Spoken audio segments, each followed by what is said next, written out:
හයි කොහොම දීති Boring.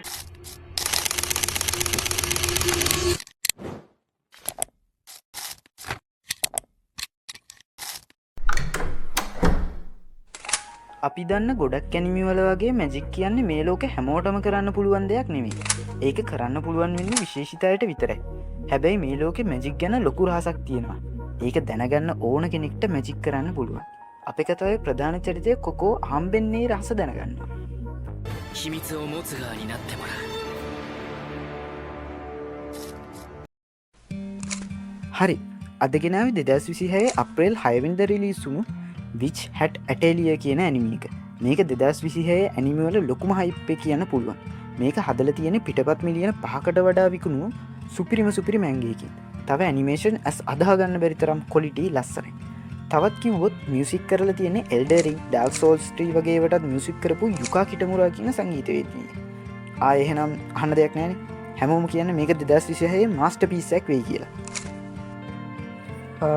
කතාව යන්නේ කොකෝ කියන පුංචි අහිංසක කෙල්ලෙක්වට එයාගේ ලොකුම හීනේ තමයි කවදහරි විච් කෙනෙක් වෙන එක ඒත් ඒකට මැජික් එක උපදින්න ඕන එකන විච් කෙනෙක් වෙලා උපදින්න ඕන සාමාන්‍ය මිනිස්සුන්ට එක උපතින් ලැබෙන බලයක් විදියට තමයි පේන්නේ ඒත් එක දවසක් කොකෝග මේ අදහස සම්පූර්ණයම වෙනස්සෙනවා එයා දැනගන්නවා මැජික් කියන්නේ විශේෂ තීන්තයි සංකේතවලනී කරන චිත්‍ර කලාවක් කියලා එයා යායට පොඩිකාලේ මායකාරයෙක් දුන්න මැජික් පින්තූර පොතක් බලාගෙන අදිනව මැජික් එකක් ඒක භයානක ප්‍රතිඵල නිසා එයාගේ අම්ම ක්‍රිස්ටල් වෙනවා එයාලා මුළු ගෙදරත් එක්ක මේ නිසා මෙයාට සිද්ධ වෙනවා එයාගේ අම්මවායේ බේරගන්න කලින් ඇන්ද මැජික් එකම හොයන් ඒක දිහල ක්‍රමයක් හොයාගන්න මේ විදියට මෙයා මේක වෙනුවෙන් යන ජර්නි එක තමයි කතාවේ උඩින් තියෙන්නේ තව මේකට ක්‍රීෆී තව ඒ වගේ ලස්සන කැරක්ටර්ස් ගොඩක් එකතු වෙනවා මේ විදියට මේක සුරංගනා කතාවක් විදියට ලස්සනට ගලාගෙන යනවද්ද අනේ නෑ එහෙම යනවා කියලා ලොකුවට කියන්න බෑ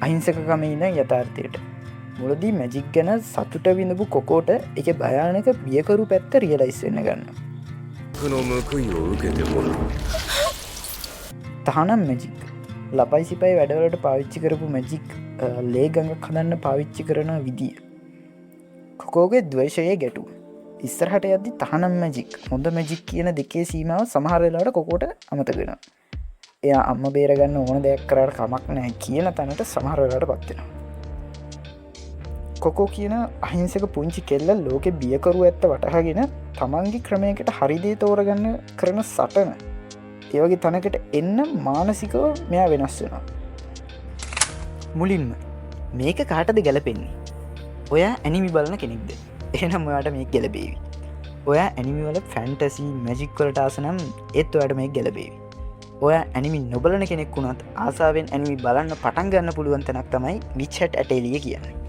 දෙක මේක බලන්න වටිනවද අනි වාරම වටි නොමචා මොකද මේක අතිසාර්ථක මැංගේකින් හදල තියෙන දැනට තියෙන ප්‍රස්චාරවල හැටියටයි ප්‍රේටිං වල හැටියටයි මේකට උටින්ම වූ කියන්න පුළුවන් මොකද මැංග එක ගැන උච්චරම කියවන්නේ මොකද ඒක අනිවාරෙන්ම කියවන්න ඕන එකක්කින්ද මේකට පාදක වෙලා තියෙන්නේ කොමම ශිරහමාගේ සේනෙන් කියන මැංග එක ඒ මැංගේක සුවිශේෂී ආට් ස්ටයිල්ලයකින් සමන්විතයි ඒ ජපන් සාමාන්‍ය මැංග ස්ටයිල්ල ගෙනෙවී යුරෝපිය පැරණි සුරංගනා කතා පොත්තල තියෙන සම්භාව්‍ය සිතුවම් කලාවට සමාන ආට් ස්ටයිල්ල තව මේ මැංග එකේ පිටපත් මිලියන 5කට වඩා අලි වෙලා තියෙනවා තව කිව්වොත් 2020 බෙස්ට් මැංග කාණ්ඩයෙන් හාවි සම්මානයත් ඒ අවුරුද්දෙම ඒසන් අවෝඩ් එක best US edition of international material Asia කියන කැටගරියකින් ගන්නත් සමත් වුණා මේක හරියට මැංගවල ඔස්ක සම්මාන ගත්තාගේ වැඩ මැංග එකේ ගැම්ම කතාවට අරගෙන තියෙනවද දන්නේ ඔව් අරගෙන තියෙනවා මොකද මේක ගැන කියනකොටම හැමෝම කතාවෙන දෙයක් තමයි ඇනිමේෂන් කොලිටිය එක ඒක හැමෝම කතාවෙන තරම දෙයක් කරන්න බක් ෆිල්ම් ස්ටඩියෝලට පුළුවන් වෙලා තියෙනවා